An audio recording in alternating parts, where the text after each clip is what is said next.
Bab 531, Bab 197, Orang-orang barbar barat sombong, Suhu mencari bantuan, Guntur surgawi yang murni mencari tiket bulanan terjamin di awal bulan. Garis bawah 2, Fang Yi, jangan khawatir. Situasi seperti ini pernah terjadi sebelumnya, jadi jangan berkecil hati. Datangnya era keemasan bukan hanya keberuntungan dinasti abadi tetapi juga berkah dan kesempatan bagi kita. Meskipun kita mungkin tidak memiliki banyak teman di dunia ini, saya percaya bahwa selama kita berpegang teguh pada hasrat kita yang membara, segalanya akan menjadi lebih baik di masa depan. Para pendahulu kita mengalami kesulitan yang tak terhitung jumlahnya lebih buruk dari ini, tetapi mereka tidak pernah menyerah. Bagaimana kita bisa menyerah sekarang? Mendengar ini, Fang Yi mengangguk, kamu benar. Jika kita mundur pada tanda pertama kesulitan, bagaimana kita bisa menyebut diri kita keturunan dari garis keturunan mencari kebenaran? Melihat Fang Yi mendapatkan kembali semangatnya, Fang Yuan tidak bisa menahan perasaan lega. Mereka bukan dari dinasti abadi kemenangan timur tetapi dari dinasti abadi Xie yang jauh. Sekarang, tidak seperti di masa lalu, penghalang alami antara dinasti abadi menghilang, memungkinkan perjalanan tanpa batas setelah dimulainya kompetisi dinasti abadi. Silsilah Seeking the Truth tentu saja tidak akan melewatkan kesempatan ini, dan mulai mengirim murid-murid berbakat dari wilayah tersembunyi mereka untuk membangun kembali hubungan dengan berbagai cabang mereka. Murid-murid ini akan mencari cabang-cabang potensial yang tersisa dari silsilah Seeking Truth berdasarkan informasi yang tersedia, dengan harapan untuk membangun kembali kontak. Fang Yuan dan rekannya bertanggung jawab untuk menemukan cabang gereja semua makhluk di dalam kota abadi panjang umur di dinasti abadi kemenangan timur.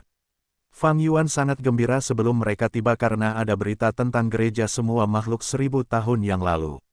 Secara umum, jika masih ada berita dalam 1000 tahun, cabang itu seharusnya tidak punah dan seharusnya bertahan selama beberapa ribu tahun.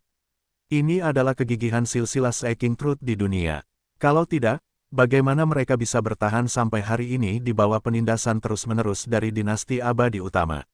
Sayangnya, kelompok Fang Yuan tiba dengan harapan besar tetapi tidak dapat menjalin kontak dengan gereja semua makhluk. Mereka berkeliling di Longevity Immortal City selama beberapa hari sebelum akhirnya memastikan bahwa gereja kemungkinan telah musnah dalam 1000 tahun terakhir. Mereka tidak dapat mengetahui apa yang sebenarnya terjadi dalam ribuan tahun terakhir, yang menyebabkan kemunduran cepat sekte semua makhluk hidup.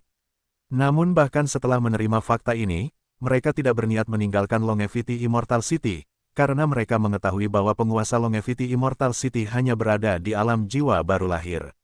Saat itu adalah zaman keemasan, jadi mereka tidak bisa tidak memiliki ide lain. Mereka memiliki penyamaran yang sempurna dan tidak akan mengungkapkan identitas asli mereka sebagai garis keturunan mencari kebenaran. Dalam hal itu, memanfaatkan kesempatan zaman keemasan, merebut kota abadi panjang umur bukanlah hal yang mustahil. Bagaimanapun, penguasa kota abadi panjang umur hanyalah seorang master jiwa baru lahir yang rendah hati. Meskipun mereka hanya Taois inti emas, mereka percaya bahwa mereka memiliki kesempatan untuk merebut kesempatan itu selama mereka memanfaatkan aturan kompetisi dinasti abadi dengan baik. Setelah membuat keputusan ini, mereka secara terbuka muncul di kota abadi panjang umur, tidak menghindari menginap di penginapan sama sekali.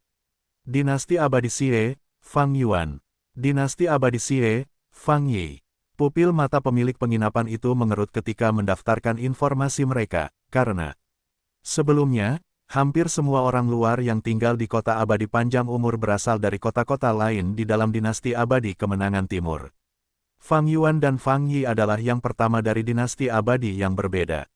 Selain itu, keduanya memiliki sedikit sikap angkuh dan arogan. Karena pemilik penginapan itu hanya seorang kultivator tahap pembentukan pondasi, dia tidak berani bicara banyak. Seperti yang diharapkan dari orang barbar barat, mereka benar-benar tidak berpendidikan. Namun, mengingat bahwa bahkan penguasa kota adalah seorang master alam jiwa baru lahir, wajar saja jika para kultivator di kota abadi panjang umur tidak akan terlalu kuat. Meskipun keduanya memiliki sikap yang membuat orang lain tidak senang, pemilik penginapan itu hanya bisa mentolerir mereka. Bagaimanapun, tingkat kultivasinya rendah. Fang Yuan dan Fang Yi sengaja menunjukkan sikap sombong seperti itu karena, bagaimana mungkin para jenius yang mampu melintasi dinasti abadi bersikap rendah hati.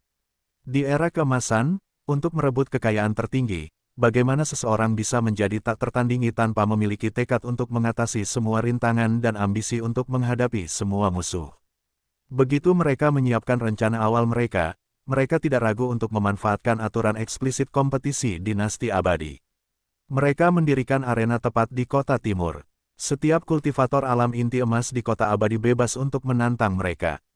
Tantangan ini tidak hanya akan menentukan pemenangnya, tetapi juga menentukan hidup dan mati. Keberanian semacam ini menggemparkan seluruh kota abadi panjang umur. Orang-orang barbar barat ini benar-benar tidak menaruh perhatian pada para kultivator kota abadi panjang umur. Sayangnya, dengan penuh amarah, 16 penganut Tao inti emas berturut-turut dari kota itu dibunuh oleh saudara-saudara Fang Yuan dalam tantangan yang membuat frustrasi. Dengan kata lain, kedua bersaudara itu tidak terkalahkan sejak mereka mempertahankan arena. Saat para kultivator kota abadi panjang umur menyaksikan sikap arogan dari anak ajaib dari dinasti abadi Xie ini, mereka menjadi semakin marah, berharap mereka bisa menembus alam inti emas untuk memberi pelajaran kepada kedua bersaudara itu. Meskipun kota abadi panjang umur kita hanya memiliki satu master jiwa baru lahir, penguasa kota, kita seharusnya masih memiliki beberapa orang sejati inti emas, bukan? Biasanya, orang sejati inti emas ini bergantung pada rumah penguasa kota dan menikmati lingkungan kultivasi terbaik. Kemana mereka semua pergi sekarang? Apakah kita benar-benar akan membiarkan kedua orang barbar ini menginjak-injak kota abadi panjang umur dengan mudah? Namun, tidak peduli betapa tidak senangnya mereka di dalam hati, mereka hanya berada di tahap pembentukan pondasi, jadi bagaimana mereka berani menantang mereka di arena. Selain itu, jelas bahwa lawan kita adalah perencana.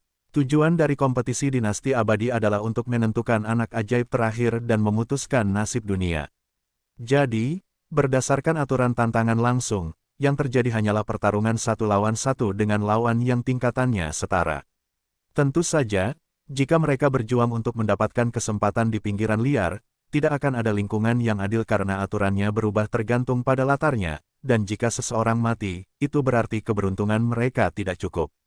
Sebenarnya, tantangan gaya arena yang adil ini cukup langka karena bertindak dengan cara yang sombong seperti itu jarang terjadi kecuali jika seseorang adalah seorang jenius yang tak tertandingi yang berani melakukannya. Namun, lawannya sekarang hanyalah orang sejati tahap inti emas, bertindak terlalu jauh, benar-benar meremehkan para kultivator kota abadi panjang umurku. Orang yang merasa paling dipermalukan, tentu saja, adalah Su Wu. Sebagai penguasa kota abadi panjang umur, bagaimana mungkin dia tidak marah karena dipermalukan di depan pintunya sendiri saat ini. Namun, dia benar-benar tidak punya solusi sekarang, karena dia adalah Naschen Soul Master, dan sama sekali tidak pantas baginya untuk bergerak di arena tantangan publik ini. Jangan berasumsi bahwa karena kompetisi dinasti abadi mencakup wilayah yang tak terhitung jumlahnya maka tidak ada pengatur. Perwakilan dari Tanah Suci tidak untuk pamer, kekuatan mereka tak terbayangkan, dan bukan tidak mungkin kota abadi panjang umur sudah berada di bawah pengawasan mereka. Singkatnya, tidak ada yang berani bertindak gegabah di bawah pengawasan Tanah Suci, tetapi kekuatan kedua Taois inti emas dari dinasti abadi Xie bahkan membuat Su Wu merasa sedikit waspada. Saya khawatir keduanya benar-benar dapat dianggap sebagai biksu surgawi yang sombong. Jika itu adalah Taois inti emas biasa, mereka tidak akan sebanding dengan keduanya. Tetapi jika kita menyerah sekarang, sebagian dari kekayaan Qi yang dimiliki oleh kota abadi panjang umur akan diambil oleh mereka.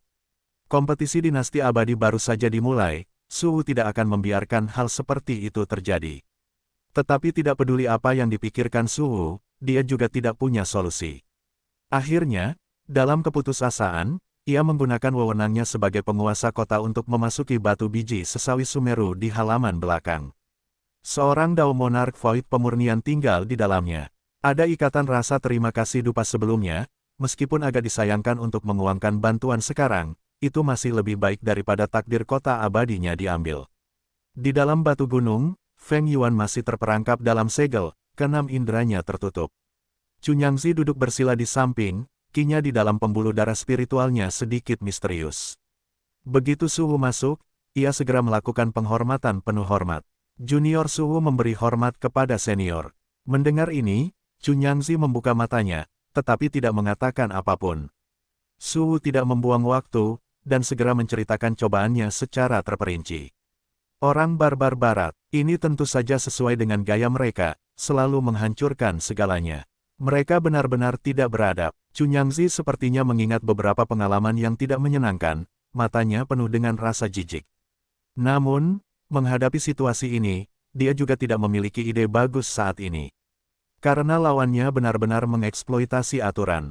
Jika dia berani campur tangan dan menggertak yang lemah, mungkin akan ada masalah yang tidak perlu.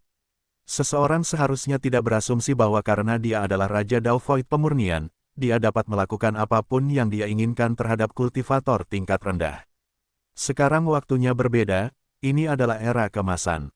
Jangan berpikir bahwa tanah suci hanya untuk pamer, semakin tinggi tingkat kultivasi seseorang, semakin mereka memahami kekuatan tanah suci dan semakin berhati-hati mereka.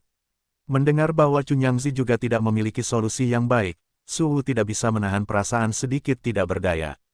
Cunyangzi memikirkannya, dia memang berutang budi pada garis keturunan Ling Xiaozi, jadi tidak melakukan apapun juga tidak benar. Tampaknya dia harus menerima pukulan, tetapi memikirkan bagaimana Feng Yuan masih membutuhkan lingkungan yang stabil, dia tidak lagi merasa menyesal.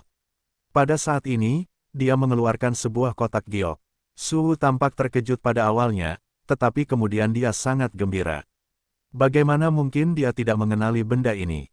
Jika bukan karena hal-hal ini untuk membantunya, bagaimana mungkin dia bisa membasmi gereja semua makhluk, berhasil naik ke puncak kota abadi panjang umur, dan menjadi penguasa kota yang dihormati? Harta karun rahasia garis keturunan.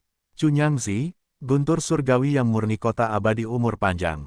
Rumah Tuan Kota. Setelah Suhu memperoleh harta karun garis keturunan Cunyangzi, ia segera menenangkan kegembiraannya. Setelah menemukan solusi untuk krisis tersebut, ia harus mempertimbangkan masalah yang realistis. Siapa yang harus ia pilih untuk menjadi pahlawan kota abadi umur panjang? Itu benar, Suhu mulai memikirkan kepentingannya sendiri sekarang setelah rencana penyelesaian krisis disusun. Meskipun para kultivator memiliki kekuatan tempur yang kuat karena tingkat kultivasi mereka, mereka juga memiliki kesetiaan regional dan merupakan anggota kota abadi. Kalau tidak, mengapa ada pembicaraan tentang para kultivator yang memengaruhi takdir kota abadi? Jadi, menghadapi gangguan yang disebabkan oleh dua orang barbar barat, Fang Yuan dan Fang Yi, di kota abadi umur panjang, siapapun yang dapat mengalahkan mereka akan menjadi pahlawan kota. Dan itu berarti memenangkan dukungan rakyat dan berhasil memperoleh sebagian dari kekayaan kota abadi umur panjang. Jadi, Suhu harus mempertimbangkan dengan saksama siapa yang ingin ia jadikan pahlawan. Orang ini harus setia kepadanya, atau ia hanya akan membuka jalan bagi orang lain. Dalam keadaan normal, Suhu tidak perlu terlalu khawatir tentang hal ini. Bagaimanapun, ia sudah berada di alam raja sejati jiwa baru lahir, jadi tidak perlu terlalu khawatir tentang para kultivator inti emas. Namun, sekarang, semuanya berbeda. Ini adalah waktu untuk kompetisi dinasti abadi, zaman keemasan langka yang terjadi sekali setiap puluhan ribu tahun. Dalam keadaan seperti ini, keberuntungan sangatlah penting. Dengan keberuntungan, para kultivator akan memiliki berkah dan kesempatan untuk bangkit, selangkah demi selangkah. Siapa yang bisa mengatakan bahwa seorang anak berbakat tidak akan bisa bangkit dari ketidakjelasan? Saat Suhu memikirkan hal ini, ia merasa sedikit menyesal. Sebelumnya ia menolak bantuan yang ditawarkan oleh garis keturunan Ling Xiaozi dan saudara-saudara senior dan junior, berpikir bahwa hanya ia yang dapat menikmati kekayaan kota abadi umur panjang. Sekarang, ia sendirian di kota tanpa dukungan dari sektenya, dan sudah terlambat untuk meminta bantuan dari Ling Xiaozi. Bagaimanapun, kota itu sedang tegang, dan jika dia tidak segera menemukan solusi, keberuntungan yang telah dinikmatinya sebagai tuan kota bisa menjadi bumerang baginya. Dia tidak bisa menunggu lebih lama lagi. Pada saat ini, Suhu mulai mencari melalui orang sejati tahap inti emas di dalam rumah tuan kotanya dalam benaknya. Namun, dia tidak dapat menemukan siapapun yang sepenuhnya dia percayai. Inilah kesedihan menikmati kekuasaan tanpa memiliki orang kepercayaan sejati. Kekuasaan, bagi para kultivator, juga merupakan racun yang lesat. Pada akhirnya, fondasi Suhu terlalu dangkal. Dia telah mengendalikan kota abadi umur panjang dalam waktu yang terlalu singkat. Jika dia diberi lebih banyak waktu, seperti 10.000 tahun, dia pasti akan menumbuhkan orang-orang kepercayaan yang setia dan keras kepala. Merasa frustrasi, Suwu mencoba menenangkan dirinya dan memilih seorang Taois inti emas yang relatif tidak berbahaya untuk membunuh orang-orang barbar barat dan melindungi kekayaan kota. Tepat pada saat itu, kepala urusan internal datang untuk menyerahkan daftar pengganti pejabat istana tuan kota.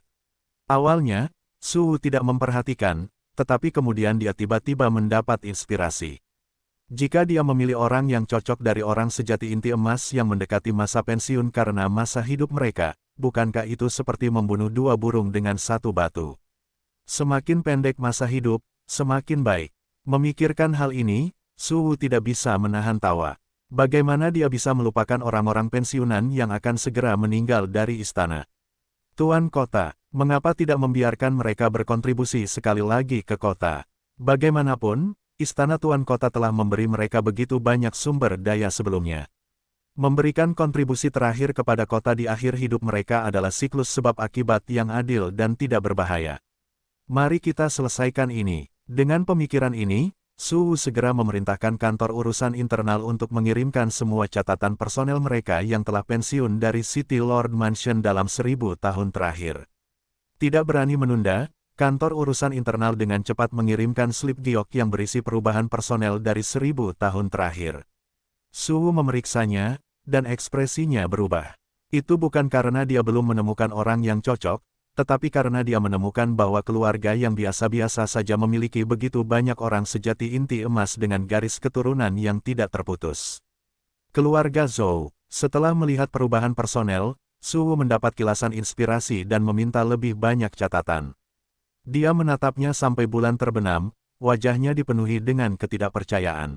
Dia tidak menyangka keluarga seperti itu ada di dalam kota abadi. Jika bukan karena provokasi orang barbar barat dan kilasan inspirasinya sendiri, dia mungkin tetap tidak menyadari situasi ini. Tampaknya saat berhadapan dengan bangsa barbar barat, ia juga perlu menyelidiki keluarga Zhou. Hanya ada satu cara agar sebuah keluarga dapat terus menghasilkan orang sejati inti emas tanpa krisis apapun. Seorang master jiwa baru lahir, tulang punggung dan penstabil keluarga. Apakah keluarga Zhou memiliki master jiwa baru lahir atau tidak? Di tangannya, Suwu memegang harta karun garis keturunan Cunyangzi, tetapi alih-alih terburu-buru berurusan dengan bangsa barbar barat, ia melihat keluarga Zhou sebagai duri dalam dagingnya. Jika ada Naschen Soul Master di dalam keluarga Zhou dan dia tidak bisa menang melawan mereka, keluarga Zhou akan memiliki ambisi besar. Dalam hal itu, target pure yang Heavenly Thunder harus diubah. Dengan pikiran itu, Suwu mendongak dan segera memanggil komandan pengawal pribadinya. Setelah membisikkan perintahnya, komandan itu mengangkat kepalanya dengan tajam. Di bawah tatapan Suwu yang penuh tekad, komandan itu pergi untuk mengumpulkan pengawal pribadi, pikirannya dipenuhi dengan satu pikiran. Apa sebenarnya yang direncanakan oleh City Master? Dia tidak pernah berhati-hati seperti ini sebelumnya. Sementara Suwu khawatir, Fang Yuan dan Fang Yi sedang dalam suasana hati yang baik di kamar mereka di penginapan. Mulut mereka melengkung dalam senyuman. Hari ini, seorang Taois inti emas yang bodoh lainnya menantang arena. Dia juga bawahan dari City Lord Mansion, jadi Fang Yuan tidak menahan diri dan membunuhnya. Adapun orang-orang dari City Lord Mansion, mereka secara alami memiliki sebab dan akibat dengan garis keturunan mencari kebenaran. Jadi, kemenangan dan kekalahan, serta hidup dan mati, semuanya adalah bagian dari proses tersebut namun kali ini berbeda dari sebelumnya, saat mereka membunuh lebih banyak Taois inti emas, para kultivator kota abadi panjang umur yang awalnya kesal mulai menunjukkan sedikit ketakutan di mata mereka. Pada saat ini, kedua bersaudara itu perlu bertahan, dan setelah beberapa saat, mereka mungkin berhasil merebut kekayaan kota abadi panjang umur. Faktanya, dia tidak peduli dengan keberuntungan pribadi, sebaliknya, dia ingin menabur benih garis keturunan mencari kebenaran di bawah perlindungan kekayaan kota. Dalam hati mereka, mereka bahkan merasa beruntung. Meskipun gereja semua makhluk telah musnah, itu telah melemahkan kekuatan istana tuan kota ke titik terendah. Oleh karena itu, secara kebetulan, mereka datang ke sini awalnya ingin menemukan gereja semua makhluk tetapi akhirnya menemukan peluang di era emas. Merebut kekayaan kota abadi panjang umur di siang bolong, kesempatan bagi silsilah mencari kebenaran untuk bangkit selama era keemasan akan lahir dari pertukaran ini. Begitu situasi stabil, mereka dapat membawa lebih banyak orang ke kota abadi panjang umur untuk merebut lebih banyak kekayaan. Bagaimanapun, Ini hanyalah kota abadi yang dikendalikan oleh Master Jiwa Baru Lahir, kekayaan yang dimilikinya di era keemasan, pada kenyataannya, tidak layak disebut. Anak-anak berbakat sejati tidak akan peduli dengan takdir tempat seperti kota abadi ini, yang memberi mereka lingkungan tersembunyi yang lebih baik. Itu benar-benar sempurna, hampir tidak ada seorang pun di antara penggarap kota abadi yang mengetahui rencana mereka, tetapi mereka hanya tahu bahwa kota abadi panjang umur telah diinjak-injak oleh orang barbar barat, benar-benar dipermalukan. Apa yang sebenarnya dilakukan oleh istana Tuan Kota?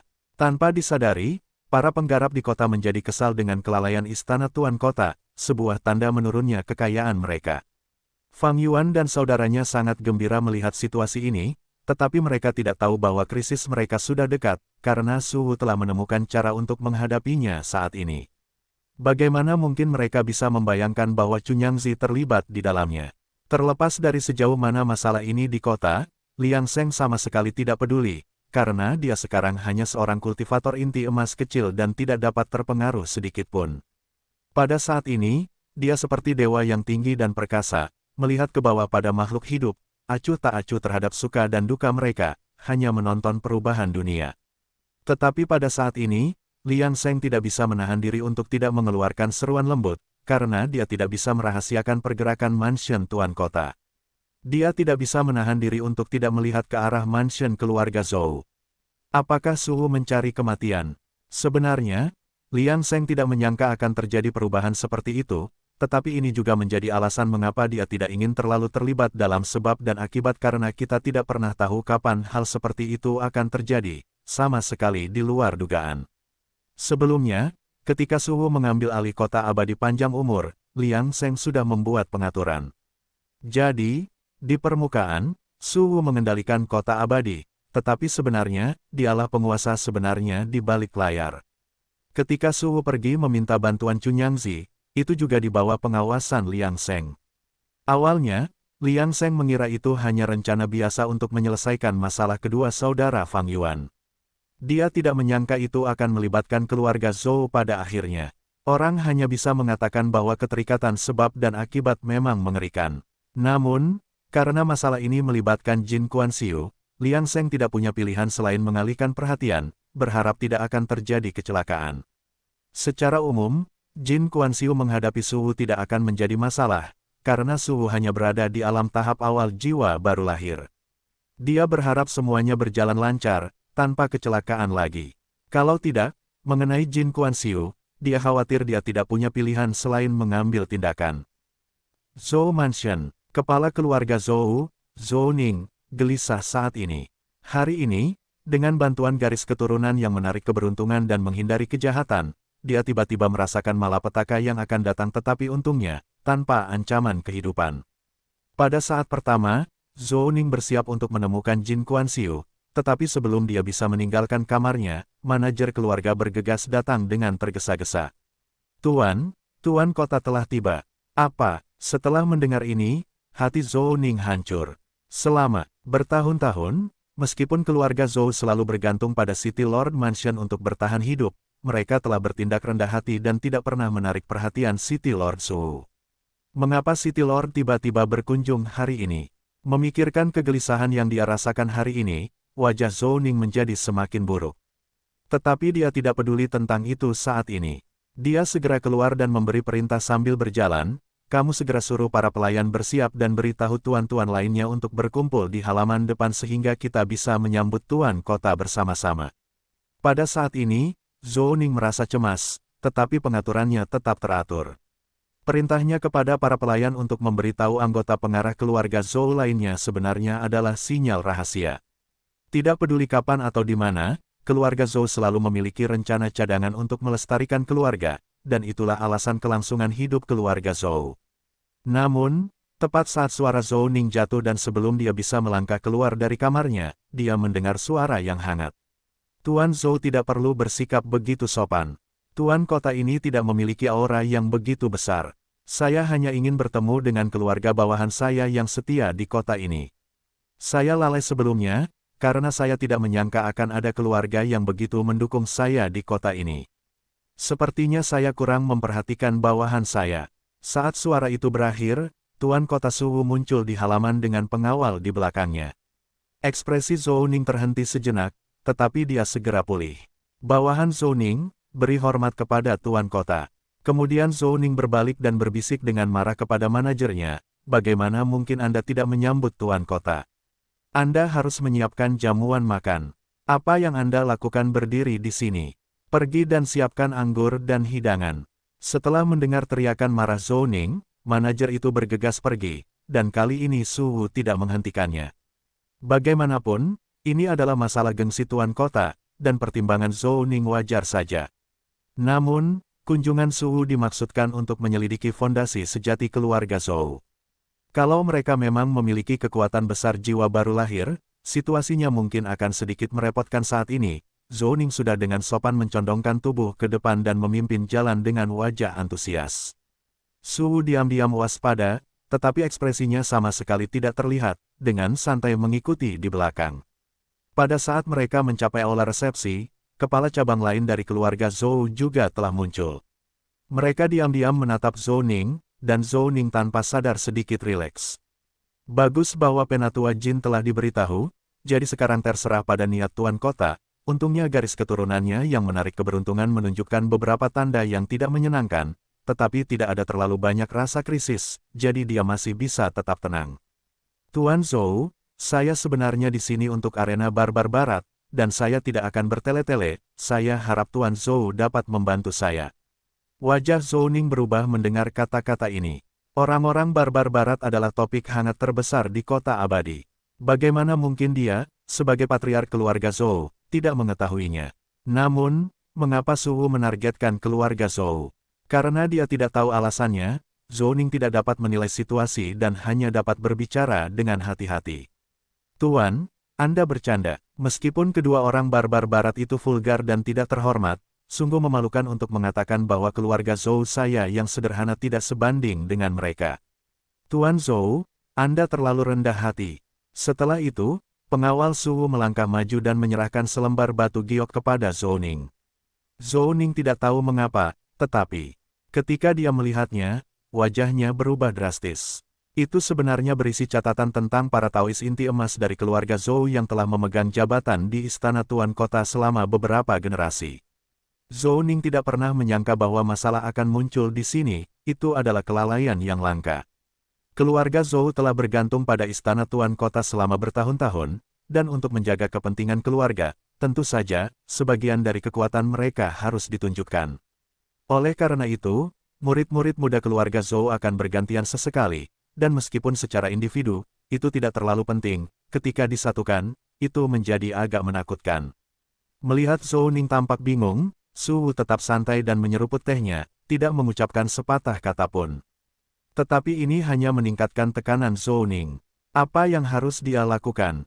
Saat itu, sebuah suara tiba-tiba datang ke telinga Zhou Ning. Itu adalah suara Penatua Jin. Melihat tidak ada reaksi dari Suwu di sudut matanya, Zhou Ning sedikit santai. Tampaknya Tuan Kota tidak mendeteksi Penatua Jin, yang merupakan hikmah dari kemalangan, menunjukkan bahwa tingkat kultivasi Tuan Kota tidak jauh lebih tinggi daripada Penatua. Namun, Penatua Jin hanya mengingatkannya, yang membuatnya memutuskan untuk bekerja sama sementara dengan Suwu dan menunggu dan melihat. Lagi pula, jika dia tidak bekerja sama, keluarga Zhou mungkin akan berakhir dalam situasi kalah-kalah, tetapi belum sampai pada titik itu. Tuan, kemakmuran keluarga Zhou saya bergantung pada rumah Tuan Kota. Karena keluarga Zhou menganggap Tuan Kota sebagai atasannya, kami akan mengikuti keputusan Anda. Hah, dia menyerah begitu cepat, bekerja sama dengannya begitu mudah.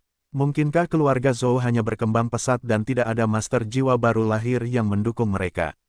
Sejak dia memasuki keluarga Zhou, indera ketuhanan Suwu telah meliputi seluruh keluarga, tetapi dia tidak mendeteksi jejak jiwa baru lahir. Namun, Suwu tidak akan langsung mengambil kesimpulan, dia perlu mengamati lebih banyak. Dengan pemikiran itu, Suwu tersenyum lebar. Tuan Zhou benar-benar setia. Kalau begitu, suruh semua Taois inti emas dari keluarga Zhou datang dan temui aku. Semua, Zhou Ning ragu-ragu, dan wajah para kepala cabang lainnya juga menjadi agak tidak sedap dipandang. Namun, setelah melihat tatapan Zhou Ning yang halus, mereka memutuskan untuk bekerja sama. Tak lama kemudian, semua Taois inti emas dari keluarga Zhou telah tiba di halaman, bahkan Zhou Shen muncul di antara mereka, dan Su Wu akhirnya menunjukkan sedikit kepuasan di wajahnya. Jumlah Taois inti emas di keluarga Zhou sangat cocok dengan persepsinya. Siapa yang mengira bahwa keluarga Zhou yang kecil akan memiliki kekuatan yang begitu kuat? Dengan pemikiran ini, Su Wu tidak lagi ragu-ragu dan mengeluarkan tablet pengukur usia tulang dari cincin penyimpanannya. Tujuannya jelas. Zhou Ning belum menerima pendapat lain dari Jin Kuan-Xiu saat ini, dan hanya dapat melanjutkan sesuai dengan itu, tetapi dia tidak dapat menahan diri untuk bertanya-tanya, apa sebenarnya yang direncanakan Su Wu. Zhou Ning memilih untuk bekerja sama, jadi kepala cabang lainnya tentu saja tidak akan menimbulkan masalah. Mereka menyuruh murid-murid mereka berbaris untuk memeriksa usia tulang mereka satu persatu.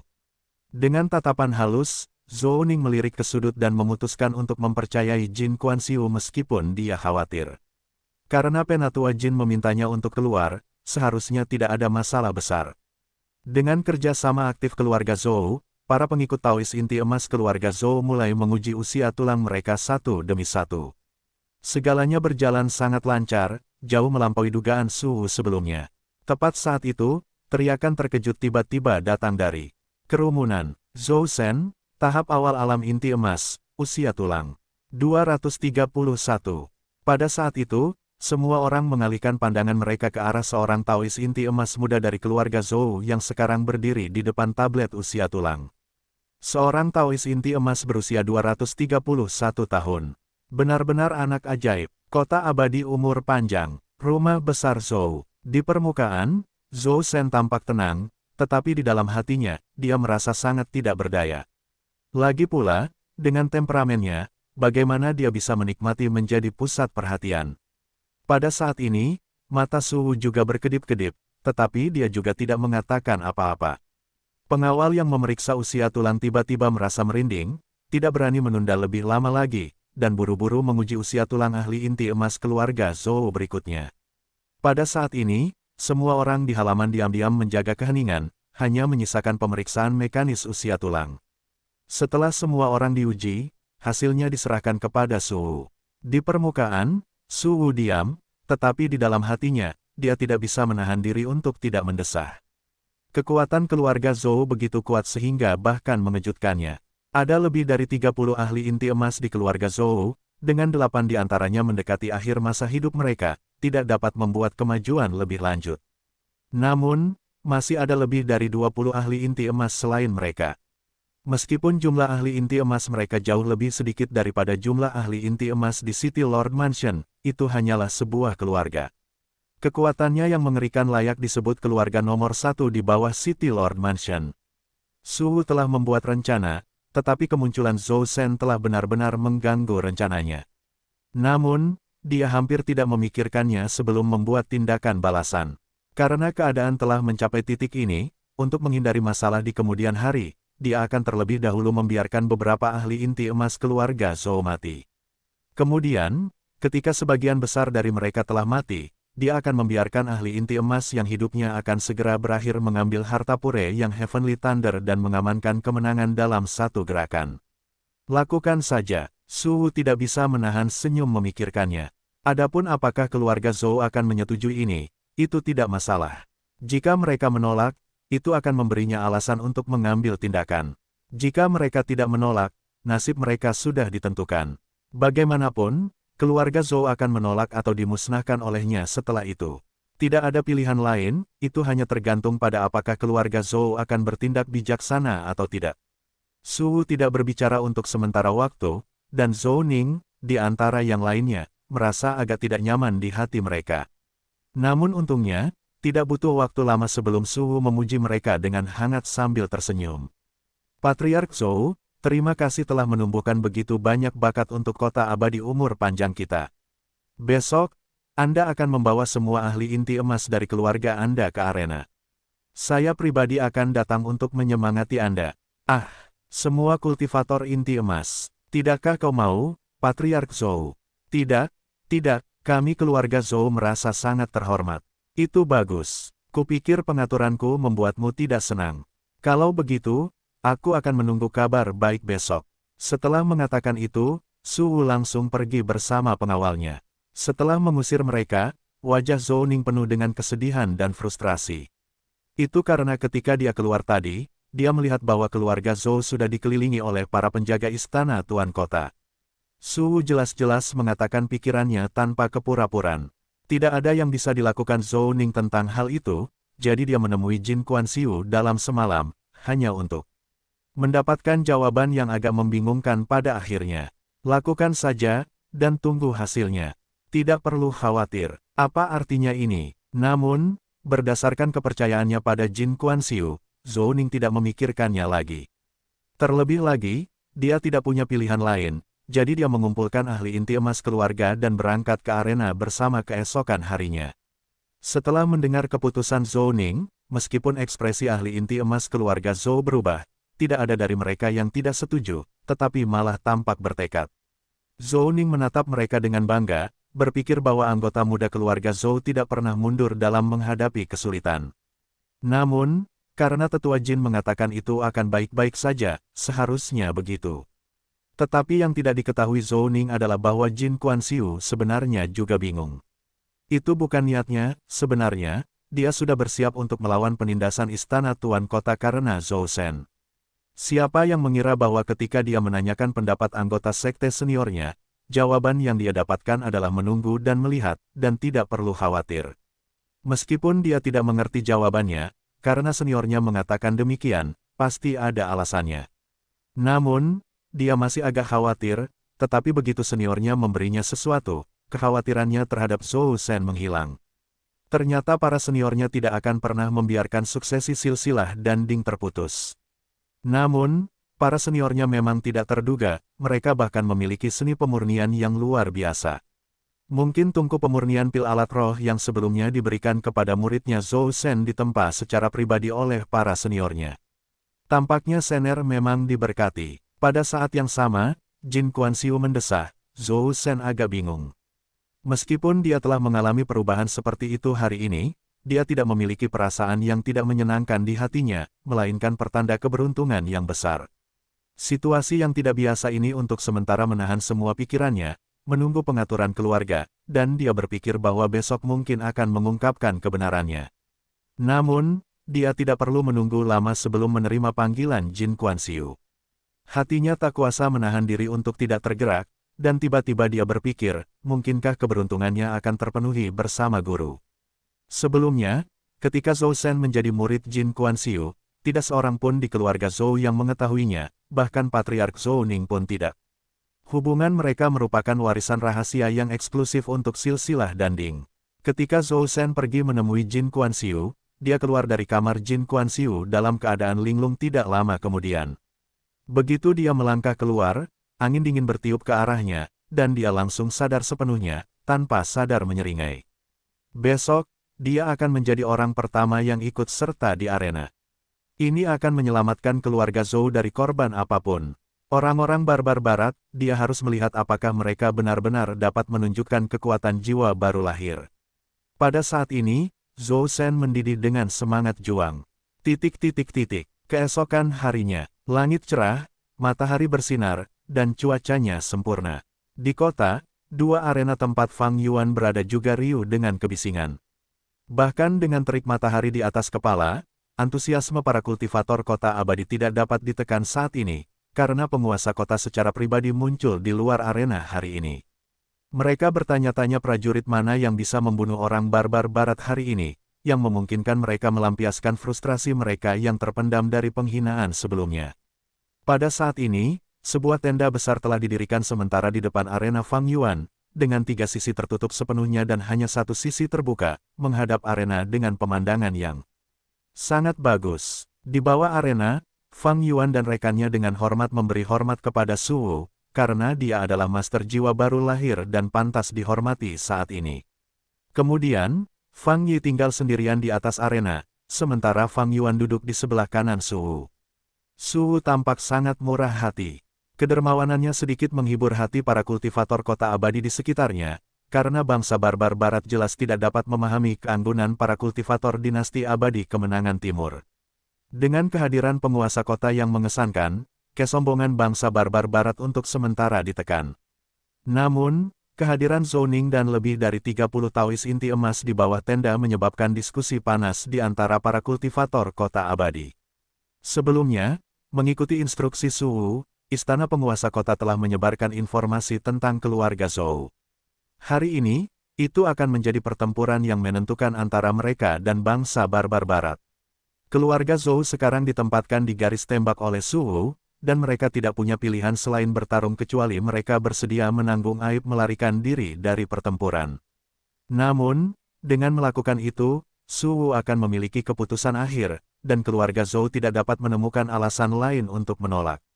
Ini bukan hasil yang mereka inginkan. Setidaknya tidak untuk saat ini. Dengan melirik ke lokasi di mana keluarga Zhou berdiri, Su Wu bertanya sambil tersenyum, "Patriark Zhou, aku ingin tahu siapa yang telah kau pilih untuk menjadi yang pertama bertarung." Tepat saat Zhou Ning hendak berbicara, Zhou Shen melangkah maju dan berkata, "Tuan kota, pemuda ini akan menjadi yang pertama bertarung hari ini. Patriark mengatakan kepadaku tadi malam bahwa, sebagai yang termuda, aku harus berani dan tekun, dan dengan demikian, aku tidak boleh mundur." Setelah mendengar ini, Zhou Ning ragu-ragu karena dia belum mengatakan semua hal itu tadi malam. Dia bertanya-tanya apa yang sedang direncanakan Zhou Shen, tetapi setelah beberapa saat, dia menjadi santai. Tampaknya Zhou Shen tidak sepenuhnya salah. Selain itu, Zhou Ning menyadari bahwa ini pasti niat leluhur, bukan? Saat Zhou Shen berbicara, Fang Yuan menatapnya tajam tetapi tidak dapat mendeteksi sesuatu yang tidak biasa tentangnya untuk saat ini. Setelah itu, dia hanya bisa lebih waspada dalam hatinya, tidak terlalu khawatir. Selama lawan mereka adalah kultivator alam inti emas, kedua bersaudara itu tidak takut. Mencari silsilah kebenaran, tak tertandingi di level yang sama. Melihat Zhou Shen melangkah maju, Su Wu sangat puas di dalam hatinya. Tampaknya tebakan sebelumnya tentang kekuatan keluarga Zhou harus disesuaikan. Tindakan Zhou Shen pasti merupakan niat Zhou Ning. Dia cukup pintar untuk memahami bahwa Su Wu agak tidak puas sehari sebelumnya, jadi dia telah membuat keputusan seperti itu secara khusus. Semuanya agar Su Wu melihat bahwa keluarga Zhou akan menggunakan kehidupan seorang kultivator berbakat sebagai bukti kesetiaan mereka yang tak tergoyahkan kepada City Lord Mansion. Namun, ini juga menunjukkan bahwa keluarga Zhou tahu batas mereka. Bahkan dengan kekuatan mereka yang besar, mereka tidak dapat menggoyahkan kekuasaan penguasa City Lord Mansion. Kalau tidak, mengapa mereka begitu peduli untuk menyenangkan mereka? Meski begitu, Su Wu tidak berniat membiarkan keluarga Zhou lepas dari masalah. Di Longevity Immortal City, lebih baik bagi keluarga Zhou untuk memiliki kekuatan rata-rata. Jika tidak, mengapa mereka mempertahankan begitu banyak Taois inti emas di jajaran mereka? Apa niat mereka? Ini mirip dengan merencanakan kekuasaan di dunia fana. Su Wu tidak akan membiarkan munculnya kekuatan yang dapat menjadi ancaman baginya di dalam Longevity Immortal City. Namun, Su Wu tampak menghargai di permukaan. Seolah-olah dia bangga memiliki pemuda berdarah panas di kota itu. Bagus, layak menjadi kebanggaan kota abadiku, kau terus maju dan bertarung. Setelah mengatakan itu, dia tiba-tiba menggigil karena alasan yang tidak diketahui, sesaat linglung sebelum langsung pulih. Dia kemudian bangkit dan berbicara dengan suara yang tidak keras tetapi jelas terdengar oleh semua orang dalam jarak 100 mil di sekitarnya. Ini adalah kebanggaan kota abadiku, Zhou Shen. Hari ini, di usianya yang baru 231 tahun, dia telah memasuki alam inti emas. Bukankah dia layak menjadi kebanggaan kota abadi panjang umurku? Setelah mendengar kata-kata ini, para kultivator di kota menjadi liar karena kegembiraan. Apakah orang barbar barat sekuat itu ketika dia berusia lebih dari 200 tahun? Mungkinkah dia memasuki alam inti emas saat itu? Fang Yuan tidak bisa tidak terkejut setelah mendengar ini. Untuk memiliki alam kultivasi seperti itu di usia ini, seluruh perjalanan kultivasi seseorang akan berjalan mulus, selama tidak ada hambatan yang tidak dapat diatasi. Dengan pemikiran itu, Fang Yi tidak bisa menahan diri untuk tidak menyipitkan matanya. Kekayaan anak ajaib muda ini harus direbut olehnya. Namun, Su Wu yang sekarang duduk di kursinya tidak dapat menahan rasa bingung. Mengapa dia tiba-tiba memuji Zhou Ning tadi? Zhou Shen hanyalah orang mati yang berjalan, dan itu tidak memengaruhi situasi secara keseluruhan. Dia adalah orang barbar barat, yang tak tertandingi di level yang sama. Pada saat ini, Su Wu tidak tahu bahwa tindakannya yang tiba-tiba tadi disebabkan oleh orang lain yang mengendalikan cara yang tersembunyi di dalam dirinya, yang mengakibatkan ketidaknormalan ini. Dan siapa lagi selain Liang Seng yang dapat melakukan ini? Sebenarnya, Liang Seng tidak ingin terlibat, tetapi karena Zhou Shen adalah murid Jin Kuan-Xiu, Liang Seng merasa berkewajiban karena menghormati gurunya. Jadi, kemarin, karena kesukaannya pada Jin Kuan-Xiu, Liang Seng mengirimkan baju zirah spiritual. Namun, sebuah kecelakaan terjadi setelahnya. Dalam hukum sebab akibat, dia melihat pemandangan baru hanya karena tindakan ini.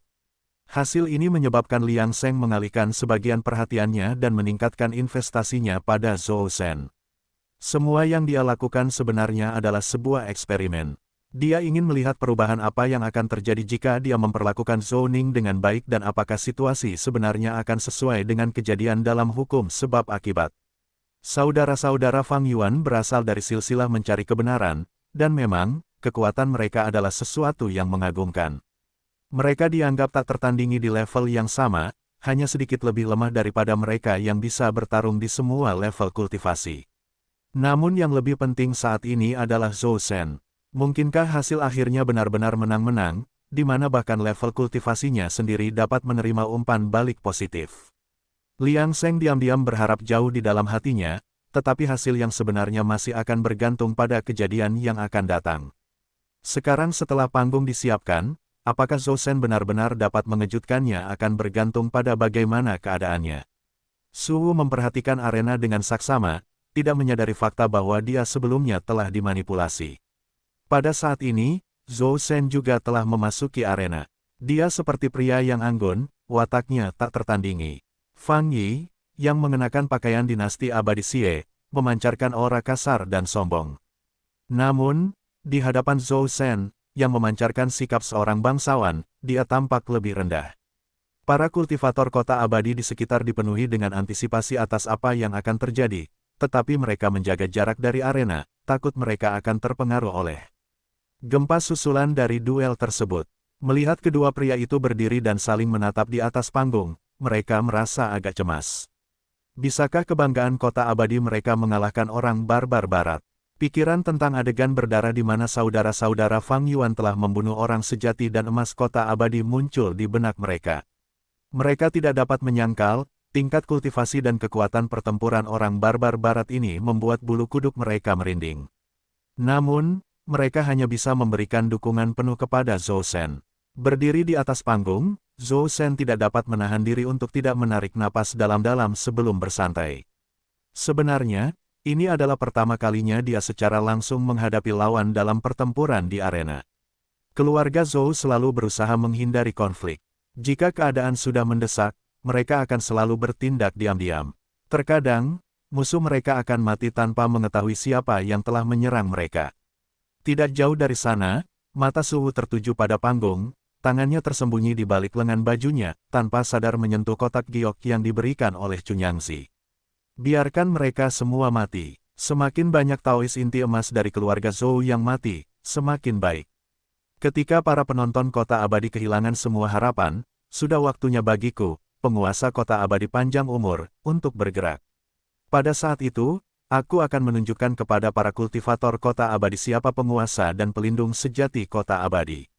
Sementara Su Wu merasa senang, Zhou Ning mengepalkan tinjunya begitu erat hingga jari-jarinya memutih. Dia terus-menerus menyemangati dirinya sendiri dalam hati. Zhou Shen adalah junior yang paling disukai leluhur agung. Karena leluhur agung mengizinkannya untuk ikut serta, tentu saja tidak akan ada masalah.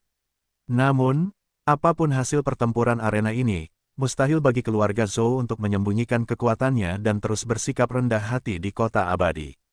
Tetapi aku tidak bisa memikirkan itu sekarang. Aku hanya bisa menunggu keadaan menjadi tenang dan kemudian kembali ke rencana yang disiapkan oleh para leluhur.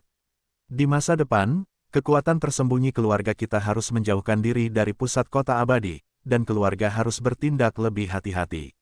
Terbongkarnya hari ini adalah karena sedikit kecerobohan di masa lalu, meninggalkan celah yang membangkitkan kecurigaan Su Wu.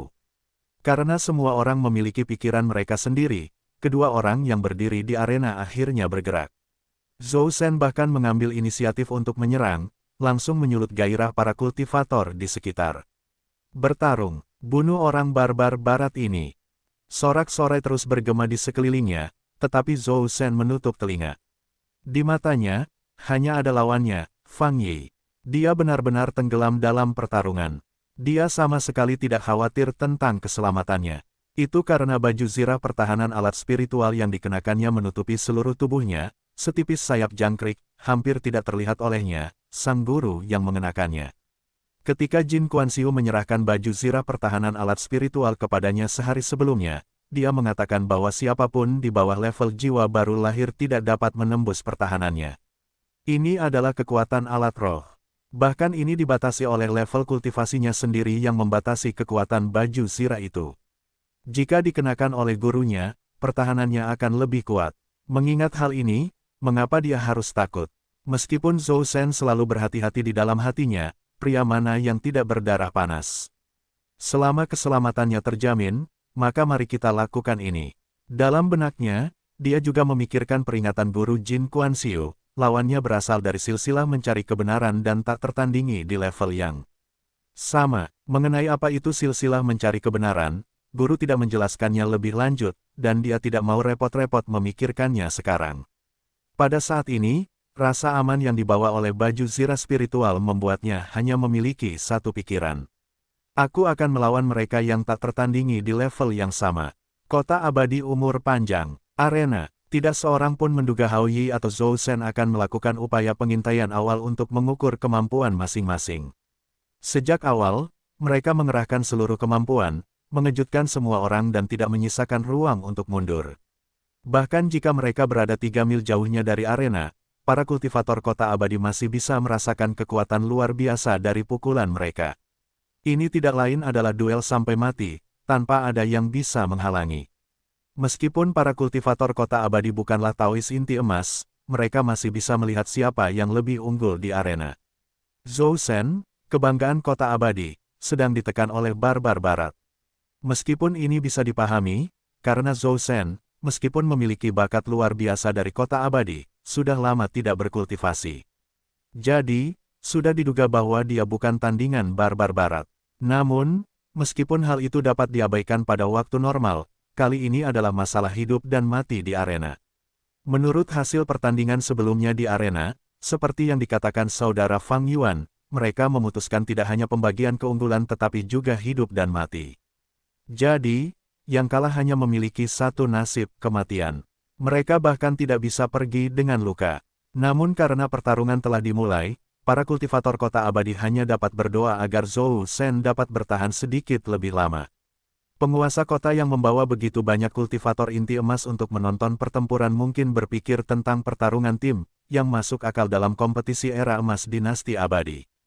Namun, dengan pertempuran yang mengamuk antara Zhou Shen dan Fang Yi, perbedaan dalam cara kultivasi antara dinasti abadi kemenangan timur dan orang barbar barat terlihat jelas saat ini.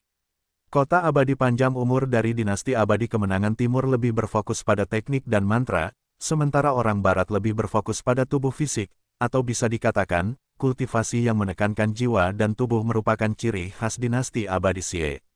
Namun, entah mengapa, serangan Fang Yi lebih kuat daripada barbarian barat biasa, yang menurut Suhu aneh.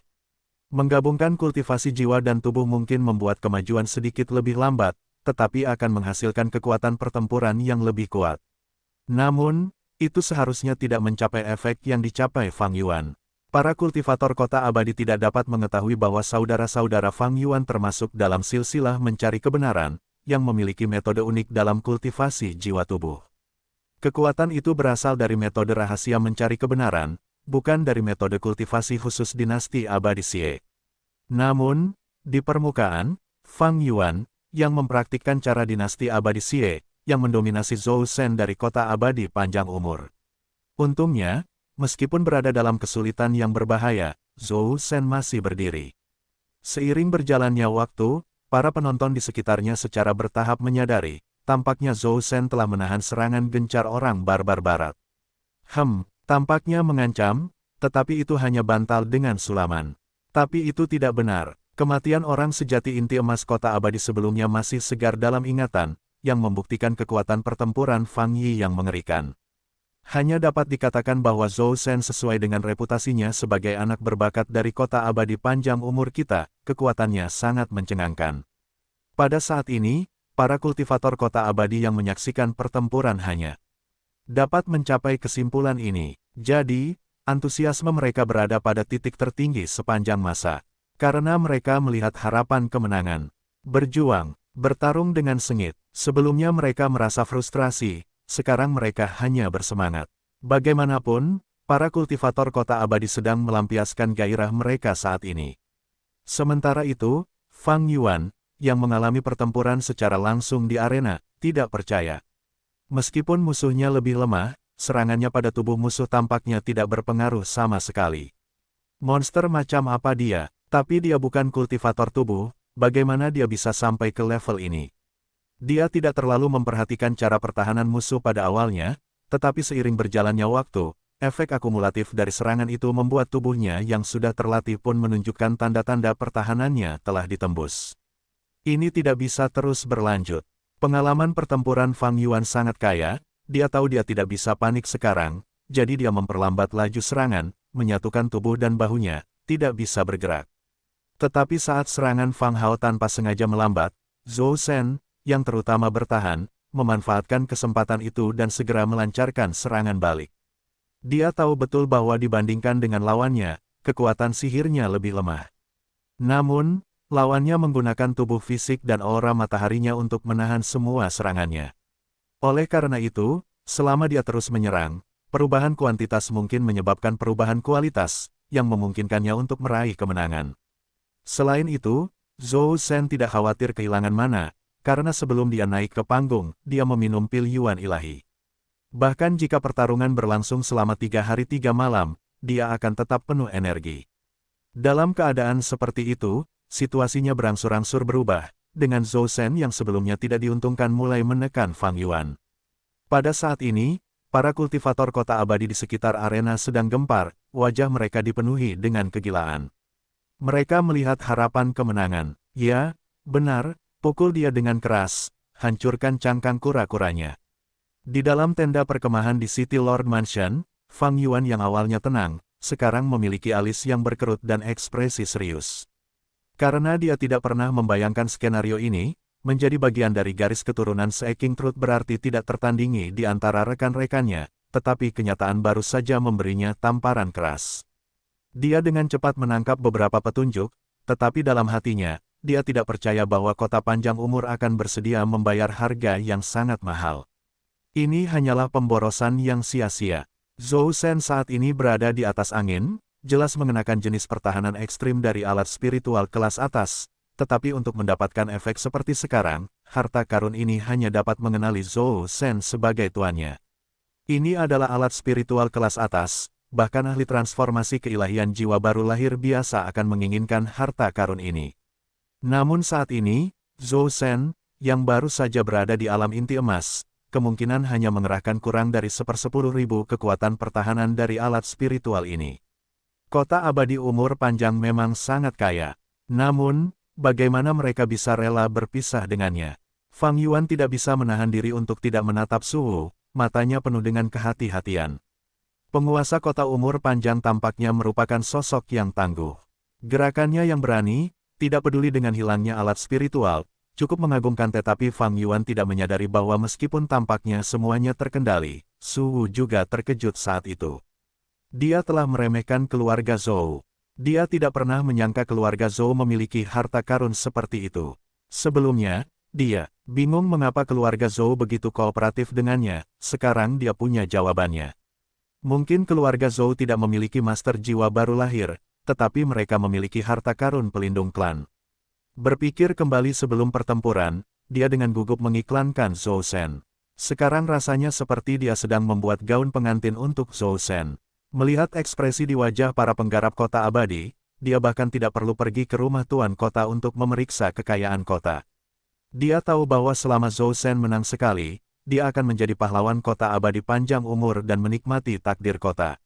Namun, Suhu tidak bisa berbuat apa-apa saat ini. Yang bisa dilakukannya sekarang hanyalah berdoa untuk kehebatan Fang Yi dan kemenangannya atas Zhou Shen. Dan bahkan jika Zhou Shen menang pada akhirnya, mungkin dia masih bisa menebus kesalahannya. Lagi pula, bukankah ada orang barbar barat? Saat itu, dia bisa mengatur sesuatu secara rahasia dengan harta karun rahasia Cunyangsi. Semua orang ini akan mati di tangannya. Namun, dengan pendekatan seperti itu, rencananya untuk melemahkan kekuatan keluarga Zhou harus berubah di tengah jalan. Memikirkan begitu banyak ahli inti emas di keluarga Zhou, Su Wu tidak bisa menahan rasa sakit kepala. Mungkinkah para pengikut keluarga Zhou tidak pernah menemui hambatan kultivasi? Kalau tidak, mengapa satu keluarga menghasilkan begitu banyak Taois inti emas? Situasi ini benar-benar sulit dipahami. Faktanya, bukan hanya dia, tetapi Jin Kuan-Siu juga telah mempertimbangkan masalah ini. Namun, Jin Kuan-Siu sebelumnya bersikap acuh tak acuh, tidak peduli dengan segalanya. Dia hidup hanya untuk membiarkan alam berjalan sebagaimana mestinya, diam-diam menunggu saat-saat di mana umurnya akan habis. Namun, sekarang berbeda. Dia memiliki hubungan ekstra dengan Zhou Shen, jadi menghadapi pertempuran sengit di atas panggung, dia tidak bisa menahan rasa gugup. Sebenarnya, dia tidak tinggal di rumah bersama Zhou Ning seperti yang mereka kira. Dia diam-diam muncul tidak jauh dari arena, menatap tajam perkembangan situasi pertempuran di sana. Selama Zhou Shen menghadapi masalah, dia tidak akan peduli dengan aturan kompetisi dinasti abadi karena dia sudah hidup cukup lama. Selama bertahun-tahun, tingkat kultivasinya hampir tidak meningkat. Karena itu masalahnya, dia mungkin juga menyerahkan masa depan kepada Zhou Shen. Namun, saat pertempuran berlanjut, dia perlahan-lahan melepaskan kekhawatirannya, mendesah dalam hatinya bahwa spiritual device armor yang diberikan oleh para seniornya memang sangat kuat. Pada saat ini, wajahnya tiba-tiba berseri-seri karena terkejut. Bukan karena Zhou Shen mengalami terobosan dalam situasi pertempuran, tetapi karena Liang Sheng tiba-tiba membawa Huang Yifan dan muncul di hadapan mereka. Senior. Kemudian dia menyapa Huang Yifan tanpa mengetahui bahwa senior yang tak terduga yang berdiri di hadapannya sebenarnya adalah Huang Yifan yang telah jatuh. Liang Sheng mengangguk sedikit, melirik arena tanpa memperhatikan, dan menatap tajam ke arah Su Wu. Penampilannya membuat Jin Kuan-Siu merasakan gerakan di dalam hatinya, dan dia tidak dapat menahan diri untuk bertanya, "Senior, apakah Sener akan baik-baik saja kali ini?" Liang Sheng tersenyum dan menggelengkan kepalanya, "Jangan khawatir, jika terjadi sesuatu, aku akan mengambil tindakan." Begitu Liang Sheng mengatakan ini, Jin Kuan-Siu segera merasa rileks. Karena seniornya akan mengambil tindakan, dia tentu saja tidak perlu khawatir tentang keselamatan muridnya. Namun, dia merasa sedikit tersentuh sesudahnya. Senior itu selalu hidup dengan tenang dan damai, jadi pastilah keterlibatannya yang membuat senior itu terlibat dalam masalah ini, bukan? Di arena, situasinya telah berubah total sejak awal.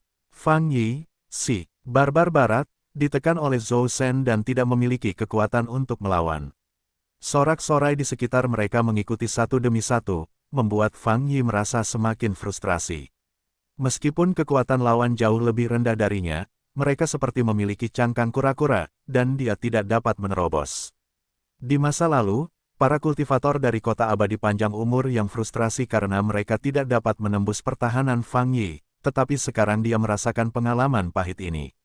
Jika dalam keadaan normal, dia dapat dengan mudah mengalahkan seorang Taois inti emas dengan kekuatan pertempuran Zhou Shen, tetapi sekarang dia harus mundur dan melindungi dirinya sendiri terlebih dahulu.